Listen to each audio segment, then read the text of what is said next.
The headlines call him a genius, a visionary, a real-life Tony Stark.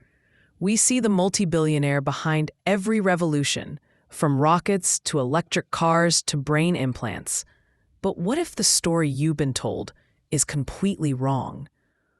What if the secret to Elon Musk's legendary success isn't genius, but pure, unadulterated desperation? You see, before he was a billionaire, he was a hair's breadth away from losing everything. Not once, but 3 separate times. He faced 3 near-death experiences with bankruptcy, moments that would have crushed anyone else. But for Elon Musk, they were the most valuable lessons he ever learned. If you want to see how this incredible story unfolds, hit that subscribe button right now. He is the man who looks like a CEO from a movie, but acts like a rebellious teenager on the internet. We see him in a simple t-shirt, not a suit, launching rockets and challenging the status quo with a single, often provocative tweet. Elon Musk is not just a CEO. He is a global phenomenon, a meme lord, and a modern-day titan whose every move is scrutinized by billions. His public persona is an intricate tapestry of genius, audacity, and defiance, a character that seems too outlandish to be real. Yet his power is undeniable. He's the CEO of Tesla, a company that didn't just create a successful electric car. It started a global automotive revolution, forcing century-old giants to abandon their old business models and race to catch up. He is also the visionary behind SpaceX, a company that has single-handedly broken the government's monopoly on space travel and revolutionized rocket science with a simple, yet groundbreaking idea: reusability. Before SpaceX, every rocket was like a jetliner that was thrown away after a single flight. This made space travel a luxury for only the wealthiest governments. Musk's audacious vision was to change that. He designed the Falcon 9 rocket to be a workhorse, a machine that could not only launch a payload into orbit, but could return to Earth and land itself vertically, ready for another mission. He built grid fins, small, movable wings, that controlled the rocket's descent through the atmosphere, and robust landing legs that absorbed the shock of touchdown. This seemingly impossible feat was achieved after years of explosive failures and public ridicule. But when the rocket finally landed successfully, it changed everything. By making rockets reusable, SpaceX has reduced the cost of space travel by a factor of 10, opening up the cosmos to a new era of exploration and commercial enterprise. But his ambitions don't stop at rockets. Musk is also the driving force behind Neuralink, a venture that is creating a brain-computer interface. This isn't a sci-fi fantasy. It's a very real technology designed to solve the most complex problems in medicine. The company has developed tiny, flexible threads that are implanted into the brain by a specialized, sewing machine-like robot. These threads are connected to a chip that can read and transmit brain signals. The immediate goal is to help people with paralysis or neurological disorders, allowing them to control computers or smartphones simply with their thoughts, a freedom many have lost. Ultimately, Neuralink seeks to create a symbiotic relationship between humans and AI to ensure humanity's survival in a future dominated by artificial intelligence. He is also the mind behind the Boring Company, which seeks to solve urban traffic by building a network of underground tunnels. His giant boring machine, nicknamed Godot, digs tunnels that will one day carry cars on electric sleds at over 150 miles per hour, bypassing gridlock entirely. These are not just businesses. They are a direct attack on humanity's biggest problems. For Musk, Profit is secondary to progress. He sees himself not as a businessman, but as an engineer on a mission. His mythic status is a direct result of these grand, world-changing ambitions, but it also serves as a distraction from a much more complex and painful reality. Behind the headlines and the flawless product launches lies a story of profound struggle. The public doesn't see the moments of deep personal and financial despair, the sleepless nights, and the moments when he was just days away from losing everything.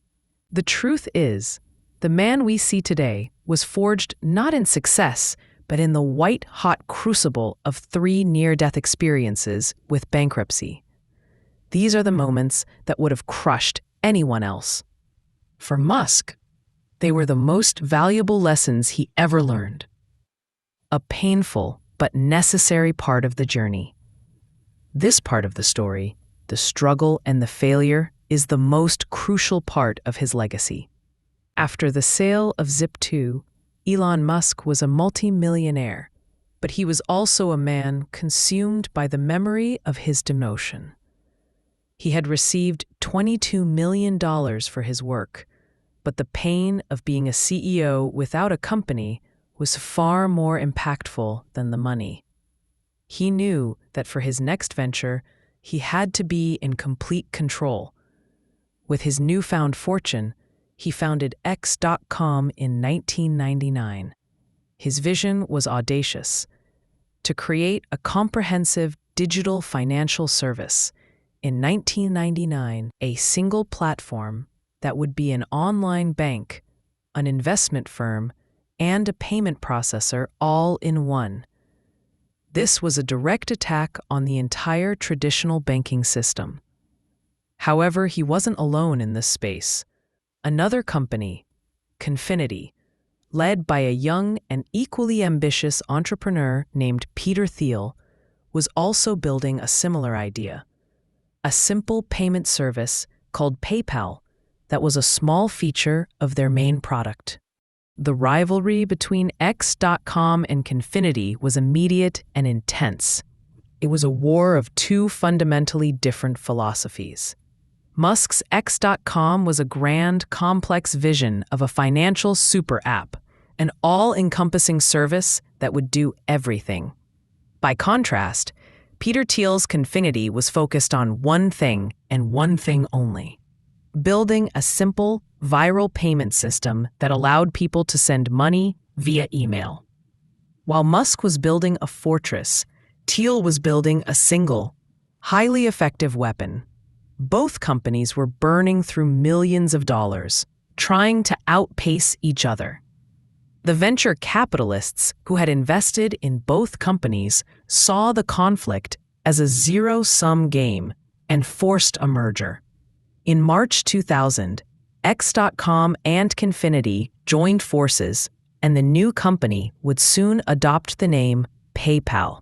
Musk was initially the CEO of the merged company, but the internal tension was immediate and explosive. It was a brutal clash of cultures and technologies. Musk, a devotee of centralized systems, was a fierce advocate for using the Windows-based platform from his X.com days, arguing it was the future. The Confinity team, however, had built their popular payment service on a more flexible, Unix-based system. They saw Musk's approach as clunky and a liability for a company that needed to scale at an unprecedented speed. The conflict was constant and fierce. While Musk saw the big picture of a new financial system, the Confinity team, which would later be known as the PayPal Mafia, was obsessed with perfecting the single feature that was already working: the viral loop of email payments. The atmosphere was poisonous, a powder keg waiting for a spark. That spark came when Musk was on his honeymoon in Australia. He had been a demanding and controversial CEO, and the board, with the backing of Peter Thiel, decided to act. They held a secret meeting and voted to remove him from his position. When he returned from his trip, he was no longer in charge of the company he had co-founded. This second betrayal was even more painful than the first. He was a millionaire, but he was a CEO without a company. He had the money, but he didn't have the power or the creative control he craved. The company he had built was going in a direction he fundamentally disagreed with. He was relegated to the role of a strategic advisor, a hollow title that left him powerless. So, was Musk right or wrong? At the time, the PayPal mafia was right. Their single-minded focus on a simple product was exactly what the company needed to survive and grow during the dot-com bust. Their pragmatism saved the company from potential failure, as Musk's grand vision was too complex and capital-intensive for that stage of the company's life. But in the long term, Musk was a visionary. His idea of a single, comprehensive financial platform was simply ahead of its time. You can see his vision today in super apps like WeChat in Asia, which integrate everything from banking and payments to social media and ride-hailing services. Musk's vision was not wrong. It was just a decade or two too early. This recurring pattern of being ahead of the curve would define his entire career. History would prove that the PayPal mafia's strategy was correct for that moment in time. The company went on to become an enormous success, and when it was acquired by eBay in 2002 for $1.5 billion, Musk's stock in PayPal was worth $180 million. He had faced his second brink of ruin, and while he was ousted, he had emerged with a fortune that would enable him to pursue his most audacious and riskiest dreams. This money would be his lifeline. But the lessons from this betrayal would be even more valuable. He learned that money and vision are not enough. Being the undisputed leader is essential. He vowed to never again cede control. With his PayPal fortune secured, Elon Musk had a choice many would envy: to retire a millionaire or to invest his wealth in something safe and predictable. He had earned over $180 million from the sale, but instead of buying a private island or a yacht, he made a decision that many considered to be a form of insanity. For example, while other members of the PayPal mafia, like Reid Hoffman, went on to start a more traditional tech company, LinkedIn, and Chad Hurley founded a successful video-sharing website, YouTube, Musk chose to put nearly all of his money into two ventures that were widely considered impossible. He founded SpaceX in 2002 with the goal of making space travel affordable, an idea that had bankrupted governments and private companies for decades. Just a year later, in 2003, he co-founded Tesla, a company with a radical mission to build an electric car that was desirable, not just a golf cart.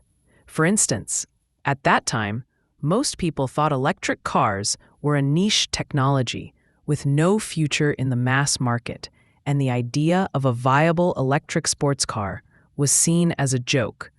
These were not just companies.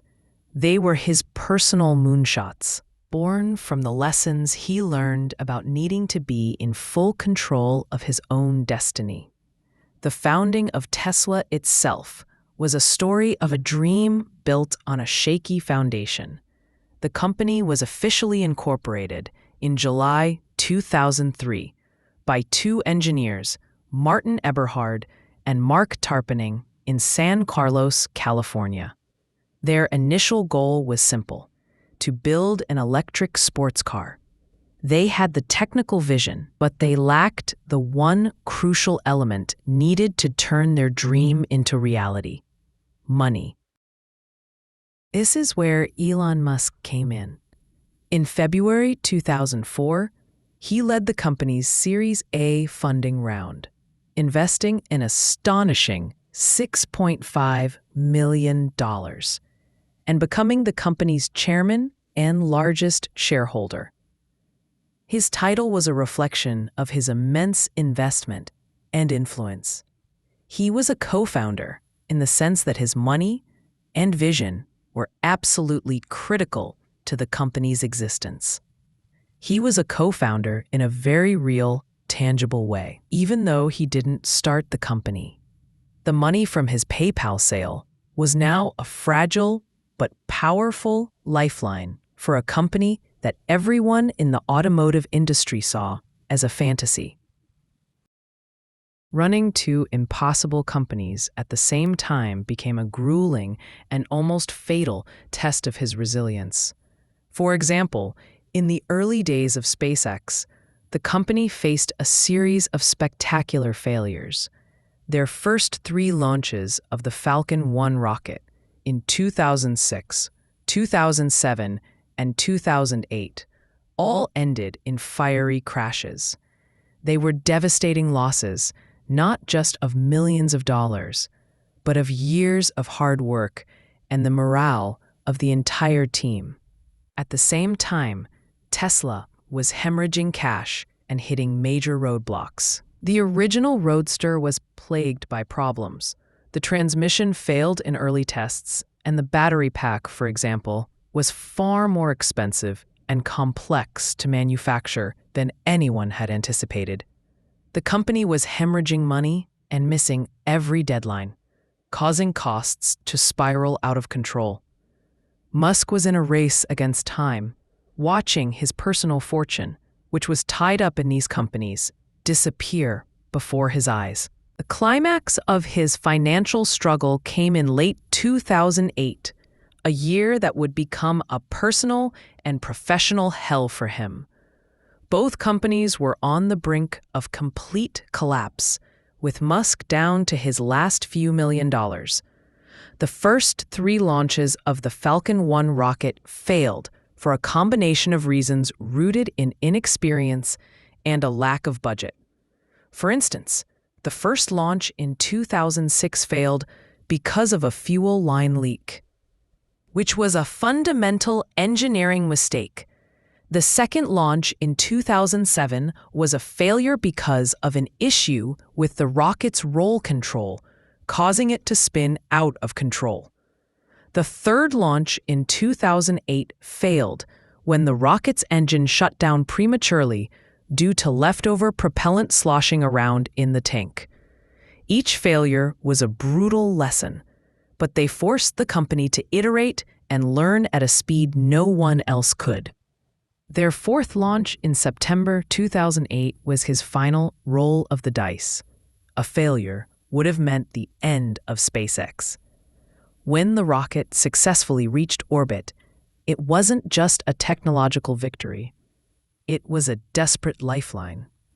Within days, NASA awarded SpaceX a $1.6 billion contract, their first significant revenue. But the fight wasn't over. On Christmas Eve of 2008, Tesla was hours away from bankruptcy. The company needed saving because the initial development of the Roadster had been a financial black hole. For example, the cost of the unique single-speed transmission and the expensive battery pack had drained the company's cash reserves completely, leaving it with almost no money to begin production. Musk had to make an agonizing choice: which company to save. He had just enough cash to save one, but not both. In a final, desperate act, he decided to split his remaining capital between the 2 companies. Just as it seemed all was lost, a last-minute investment from Daimler saved Tesla. This was the moment he went from being on the verge of ruin to being an undisputed player in both the automotive and aerospace industries. This near-total collapse became the defining moment of his career, a brutal lesson in the art of survival. Elon Musk's story is not just about triumph, It's about a man who faced 3 existential threats and survived. He faced his first financial abyss with Zip2, where he learned about the pain of losing control. He faced his second with PayPal, where he was betrayed by his own team, but emerged with the capital to fund his dreams. And he faced his third, the most severe of all, with SpaceX and Tesla, a battle he won by sheer force of will on a brutal Christmas Eve.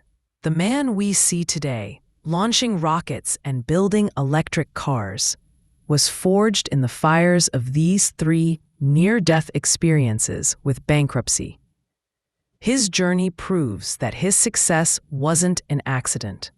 It was the direct result of a willingness to face impossible odds, endure profound humiliation, and never, ever give up.